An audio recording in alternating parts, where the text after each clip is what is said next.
तारा का विलाप। जब तारा को बाली की मृत्यु का समाचार मिला तो वह अत्यंत उद्विग्न हो गई और रोती हुई उस स्थान पर आई जहाँ बाली का शव पड़ा था। तारा और अंगद बाली के शव से लिपटकर बिलख बिलख कर रोने लगे। उन दोनों को इस प्रकार रोते हुए देखकर सुग्रीव को अत्यंत दुख हुआ। उसके नेत्रों से अश्रु बहने लगे। तारा बाली से लिपटकर विलाप कर रही थी। हे आर्यपुत्र, आप जैसे पराक्रमी और वीर की राम ने छिपकर हत्या करके अत्यंत निंदनीय कर्म किया है। हे नाथ, आप मौन होकर क्यों पड़े हैं? आप अपने पुत्र अंगद को किसके सहारे छोड़ गए? देखिए वह किस प्रकार से बिलख बिलख कर रो रहा है। हे आर्यपुत्र, आज आप ऐसे निर्मोही कैसे हो गए? हे स्वामी, आप मुझे और अंगद को किसके भरोसे छोड़कर जा रहे हैं? सुग्रीव, आज तुम्हारा मनोरथ सफल हो गया। अब आनंद से राज्य का सुख भोगो।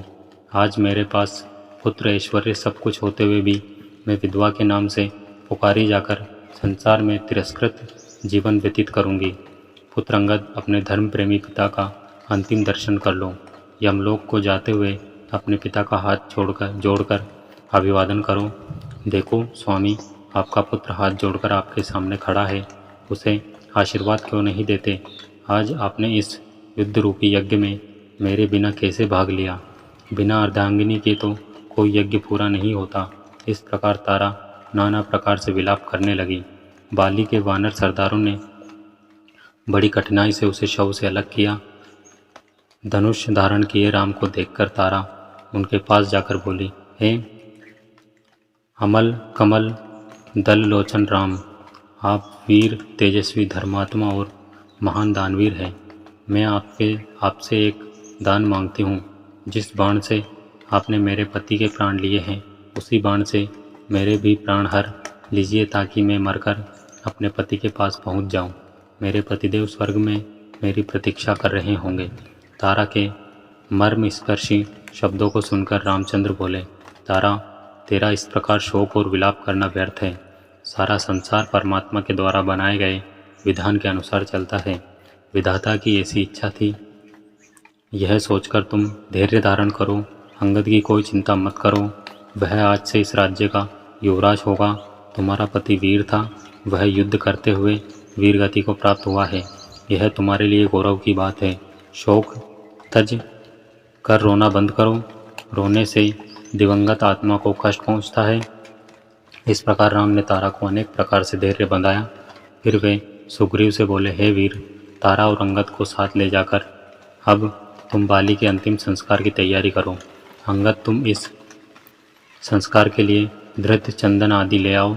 और हे तारा, तुम भी शोक को त्याग कर बाली के लिए आरती की तैयारी कराओ। इस प्रकार रामचंद्र जी ने सबसे कह सुनकर बाली के अंतिम संस्कार की तैयारी करवाई। बाली की शव यात्रा को बड़े बड़े योद्धा और किष्किंधा निवासी रोते कलपते शमशान घाट पहुँचे।